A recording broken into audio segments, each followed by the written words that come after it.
Ustaz, yang atau afa mudha'afah itu penjelasannya bagaimana? Karena sebagian dijadikan dalil untuk membolehkan riba yang nominalnya kecil 2-5% di sini dikatakan. Itu bagaimana, Ustaz? Iya, itu kalau di kuliah kita terbahas apa enggak ya? Karena itu di buku rekonstruksi bank syariah ada di membangun bisnis syariah ada.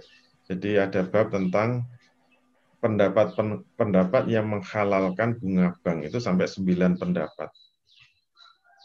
Nah, salah satu pendapat itu adalah bunga bank itu halal karena tidak berlipat ganda, tidak berlipat ganda. Ini memang pembahasan yang sudah sangat mikro ya. Kalau di semester 6 kayaknya nggak cukup itu. Biasanya 9 pendapat ya 9 kali pertemuan, masa cuma bahas bunga saja. Tapi nanti ada metodologi, semester 4 dan 5 kan belajar metodologi. Kalau kita ngerti metodologi di dalam Istinbatul Ahkam, maka kita akan tahu. Memang ini membantahnya harus dengan metodologi, dengan usul fikih, karena itu permainan usul fikih. Jadi ayat Ali Imran 130, ya ayyuhalladzina amanu la ta'kulur riba at'afam mudha'afah.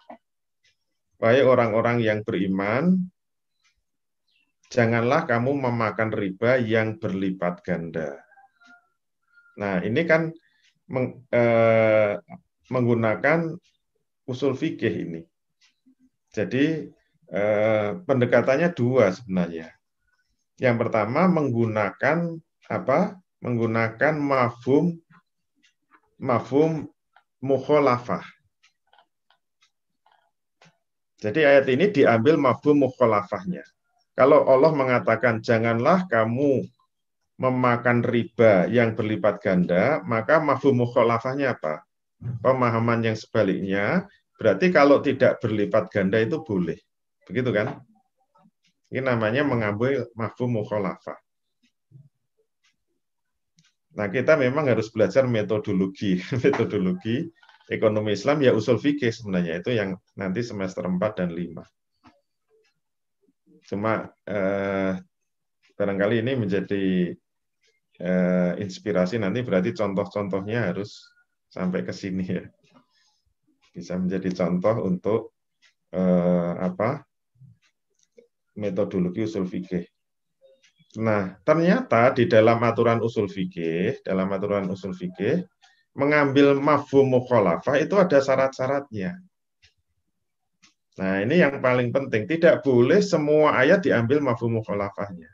Salah satu syaratnya itu apa? Tidak boleh bertentangan dengan ayat yang lain yang bisa diambil mantuknya gitu loh. Jadi kalau ada nas yang diambil mafhumnya bertentangan dengan nas yang bisa diambil mantuknya, maka nas yang diambil mafhumnya harus dikalahkan. Itu aturan usul fikihnya begitu. Mafhum itu makna yang tersirat, mantuk itu makna yang tersurat. Kalau bahasa Indonesia begitu. Seperti riba yang berlipat ganda itu maknanya itu makna mantuk, makna yang tersurat. Nah, makna yang tersirat itu apa? Mafhum. Makna yang tersirat yaitu berarti, kalau sebaliknya boleh. Nah, itu namanya mafhum atau makna yang tersirat. Nah, pengambilan makna yang tersirat atau mafhum, ternyata ada aturannya. Tidak boleh bertentangan dengan nas-nas yang bersifat mantuk gitu loh. Contohnya apa? Kalau di dalam usul fikih itu, contohnya, kalau ada ayat yang mengatakan la taqtulu auladakum khasyata imlak. Coba diamalkan mafhum mukhalafahnya. Janganlah kamu membunuh anakmu karena takut miskin. Coba diamalkan mafhum muwafaqahnya, mukhalafahnya. jangankah kamu membunuh anakmu karena takut miskin. Kalau diambil mafhum mukhalafahnya berarti apa? Membunuh anak karena tidak takut miskin boleh, ya enggak? Misalnya punya anak bayi nangis terus jengkel kan, dibuanting sampai mati. Haram apa halal? Jawabnya halal. Kenapa? Karena tidak takut miskin. Jadi membunuh anak karena jengkel itu boleh. Dalilnya apa? Mengambil mafhum mukhalafah dari ayat tadi. Janganlah kamu membunuh anakmu karena takut miskin. Berarti kalau membunuh anak karena tidak takut miskin kan boleh. Nah itu namanya mafhum mukhalafah. Hati-hati, itu dilarang dalam usul fikih, dilarang. Karena itu bertentangan dengan larangan membunuh secara mantuk. Misalnya ya ayyuhallazina amanu kutiba alaikumul qisasu fil qatla al khuru bil khuri wal abdu bil abdi dan seterusnya misalnya. Wahai orang-orang yang beriman, telah diwajibkan atas kamu menjalankan kisos atas pembunuhan. Jadi pembunuhan itu secara mutlak menurut mantuknya itu tidak boleh dengan alasan apapun juga. Apa bukti bahwa tidak boleh? Harus dikisos orang yang membunuh itu. Oleh karena itu, tidak boleh mengambil mafhum kalau itu bertentangan dengan mantuk. Oleh karena itu, mafhum dari ayat Ali Imran 130 tidak boleh diambil karena itu bertentangan dengan nas-nas baik Quran maupun hadis yang secara mantuk itu melarang pengambilan riba secara mutlak. Ayatnya mana ya yang sudah kita bahas tadi? Itu semuanya kan diambil mantuknya semua. Seperti ya ayyuhallazina amanu ittaqullaha wa zaru ma baqiya minar riba in kuntum mu'minin. Itu kan secara mantuk jelas.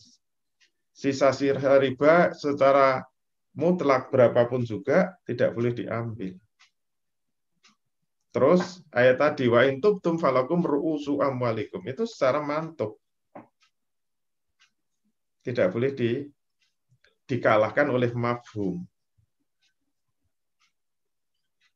Terus yang kedua pendekatannya dengan mutlak dan muqayyad. Wa akhalallahul bai'a wa harrama riba. Allah menghalalkan jual beli dan mengharamkan riba. Ayat haramnya riba, ar-riba di situ dianggap ayat yang mutlak. Maka menggunakan kaidah usul lagi. Nah, ini kan tingkat tinggi kan. Kaidah usul mengatakan al-itlaqu yabqa fi itlaqihi malam yarid dalil itu takyidi. Dalil yang mutlak tetap berada pada kemutlakannya selama tidak ada dalil yang mentakyidnya. Ar-riba, larangan riba itu dianggap riba secara mutlak. Berapapun riba itu mutlak diharamkan. Nah, mereka membuat kaidah itu, menggunakan kaidah itu, kemutlakan ar-riba dalam Al-Baqarah 275 itu ditakyid dengan Ali Imran 130. Jadi kalau disusun dalam bahasa usul fikih, wa harrama riba, haramnya riba itu bersifat mutlak untuk semua riba berapapun jumlahnya. Kecuali, nah itu kan dibatasi atau ditakyid dengan apa? Dengan ayat yang berlipat ganda gitu loh. Berarti ayat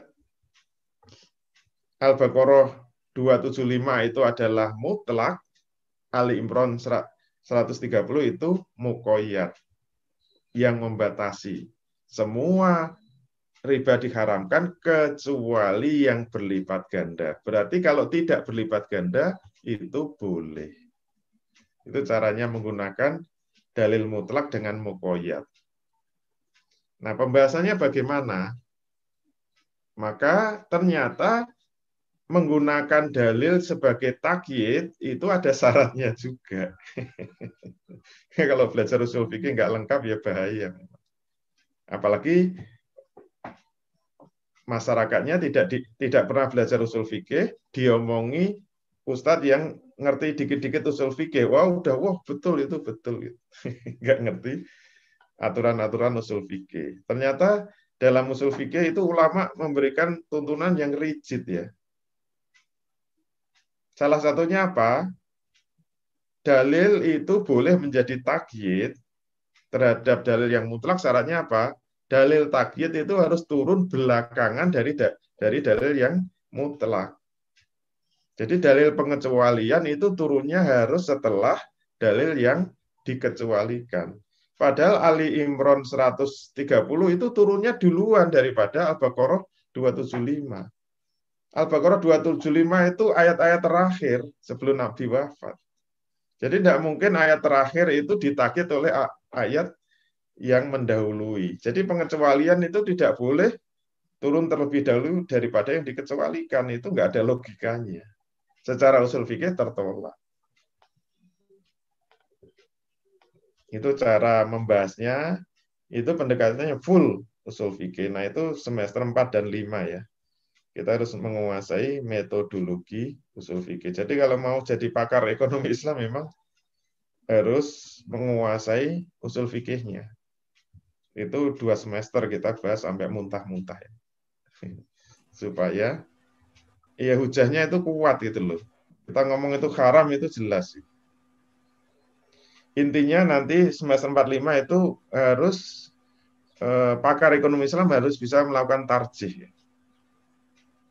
Kalau ada beda pendapat, bagaimana kita memilih pendapat yang kuat? Itu ilmunya harus dimiliki oleh pakar ekonomi Islam. Nah, itu mimpinya begitu ya. Tapi itu yang disebut ekonomi Islam lanjut. Gitu ya, Allah Allah.